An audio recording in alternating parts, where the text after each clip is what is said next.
Hello दोस्तों, आज हम देखेंगे बीएससी फाइनल ईयर की पेपर नंबर फर्स्ट की फोर्थ यूनिट। इसमें हम देखेंगे न्यूटन रैप्सन विधि आज।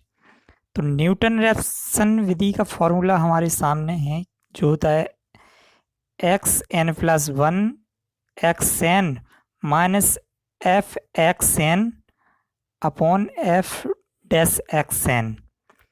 तो हम देखते हैं, एक क्वेश्चन देखते हैं इस पर। न्यूटन रैप्सन विधि से x x cube minus three x minus five equal to zero का एक मूल ज्ञात कीजिए। तो हमारे पास ये फंक्शन दिया हुआ है जिसे हमें न्यूटन रैप्सन विधि की सहायता से इसका मूल ज्ञात करना है। तो इसकी एक पर्टिकुलर मेथड होती है जिसे आज हम देखेंगे। इसमें सबसे पहले हम देखें कि हमारे पास एक फंक्शन दिया हुआ है जो हम लिख लेंगे। फिर इसमें हम क्या करेंगे, एक्स की जगह कुछ रखेंगे। क्या रखेंगे, एक्स इक्वल टू वन रखा हमने पहले, x equal to one function में रखा तो हमें वैल्यू कितनी मिली, -7। तो हमें वैल्यू -7 मिली। और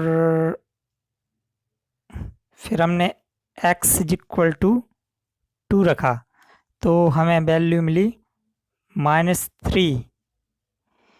तो हमें -7 नेगेटिव वैल्यू मिली, फिर 2 पर कितनी मिली, -3, मतलब फिर हमें नेगेटिव वैल्यू मिली।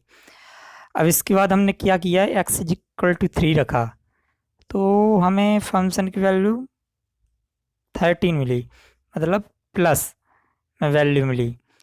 हमें एक्स इक्वल टू 1 पर, एक्स इक्वल टू 1 पर वैल्यू कैसी मिली थी, नेगेटिव। तो हमें जब तक एक्स के मान रखते जाना है जब तक की वैल्यू, जिस एक्स की वैल्यू पर फंक्शन की वैल्यू पॉजिटिव ना हो जाए। तो एक्स इक्वल टू 3 पर फंक्शन की वैल्यू कैसी हो गई, पॉजिटिव। तो इसका मतलब यह है कि अतः समीकरण के जो मूल हैं वो एक्स इक्वल टू 2 और 3 के बीच हैं। तो समीकरण के मूल निकालने के लिए सबसे पहले हमें x0 निकालें।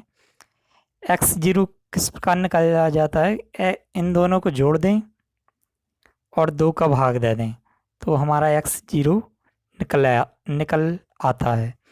तो हमने जोड़ा, दोनों को जोड़ा और भाग दिया जैसे, तो हमें क्या मिल गया, 2.5। 2.5 हमारी x0 की वैल्यू हो गई। और हमारा फंक्शन क्या क्या था, f x is equal to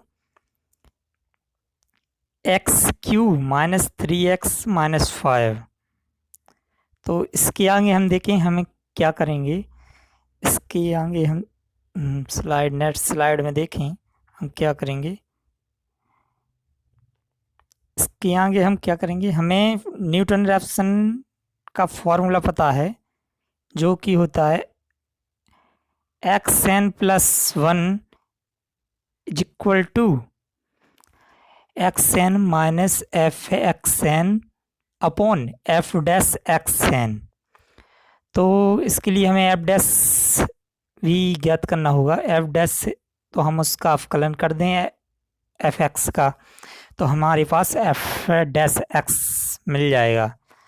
तो यहाँ हम देखें, हमें न्यूटन रैप्सन के फॉर्मूले में एफ एक्स नहीं बोला गया है, एफ एक्स एन बोला गया है। तो हम जहाँ जहाँ एक्स है वहाँ वहाँ एक्स एन रख देंगे फंक्शन में। तो इस फॉर्मूले में हम सभी वैल्यू रखें, x n plus one, x n plus one is equal to x n, जो कि फॉर्मूले में ही दिया हुआ है। और हम फंक्शन में जहाँ जहाँ एक्स है वहाँ वहाँ एक्स एन रखेंगे। तो ये हमने वैल्यू उठाकर रख दी। और एफ डैश में भी जहाँ जहाँ एक्स है वहाँ वहाँ हम n रखेंगे। इसके बाद हमने थोड़ा सॉल्व किया ऐसे, यहाँ हमने एलसीएम ले लिया, तो हमारे पास एलसीएम आएगा 3x का क्यूब माइनस ये सब हो गया। तो यहाँ क्या कट जाएंगी, 3x ये कैंसिल हो जाएंगी प्लस माइनस की, और आगे हमारे पास xn+1, रुकिए रुकिए रुकिए, हमारे पास क्या बचा, xn+1 is equal to 2xn³ +5/3xn² तो हमारे पास ये xn+1 की वैल्यू हो गई। और इसमें हम क्या करेंगे, पुट करेंगे xn+1, पुट करेंगे xn+1। क्यों, क्योंकि हमें x1 x2 और x3 की वैल्यू चाहिए है। और ये हम क्यों निकाल रहे हैं, क्योंकि जब कोई x की वैल्यू होती हैं वो x, जैसे हम x1 निकालेंगे, x2 निकालेंगे, x3 निकालेंगे, जो वैल्यू मैच कर जाती है, मतलब एक सी आ जाती हैं, उसे हम समीकरण का मूल कह देते हैं। तो आइए हम देखें, सबसे पहले x1 निकालें। तो x1 निकालने के लिए हमें n = 0 रख देंगे। तो हमने रखा, तो यहाँ 0 रख देंगे, तो x1 की वैल्यू हमें मिल जाएगी। और जहाँ जहाँ xn है वहाँ वहाँ x0, अरे वो थोड़ा x0 हो जाएगा, यहाँ देखिए x0 हो जाएगा।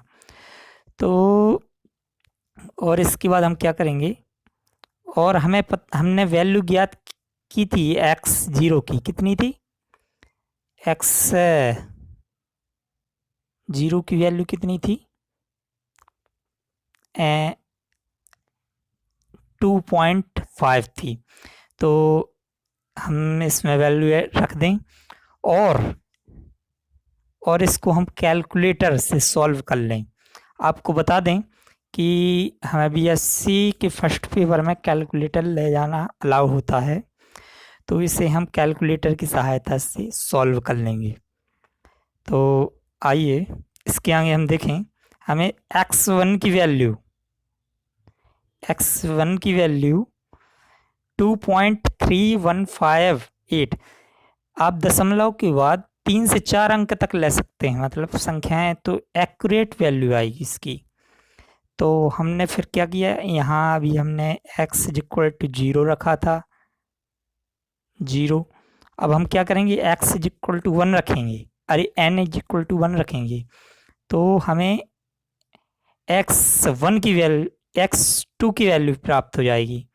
तो यहाँ 1 रखेंगे, जैसे ही हम यहाँ 1 रखेंगे, रुकिए, यहाँ 1, तो यहाँ 1 में 1 जुड़ जाएगा, और x2, तो जहाँ जहाँ xn है वहाँ वहाँ x1 आ जाएगा, तो यहाँ x1 आ जाएगा।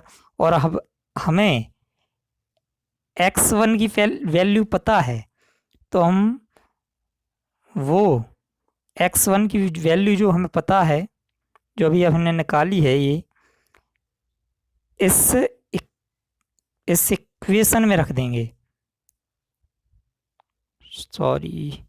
इस इक्वेशन में रख देंगे, तो हमें x2 की वैल्यू प्राप्त हो जाएगी, जो कि है, और इसे हम कैलकुलेटर से सॉल्व कर लें, और इसकी वैल्यू है 2.27929। और फिर हम क्या करें, फिर इसके बाद हम क्या करें, n = 2 पुट करें, तो हमें x3 की इक्वेशन मिल जाएगी, x3 की इक्वेशन मिल जाएगी, जिसमें हमें दिया हुआ है 2x² + 5/3x² - 3 है। इसमें हम क्या करेंगे, x2 की वैल्यू जो अभी हमने निकाली है, हमने निकाली है x2 की वैल्यू, वो इस इक्वेशन में रख देंगे, तो हमें x3 की वैल्यू प्राप्त हो जाएगी।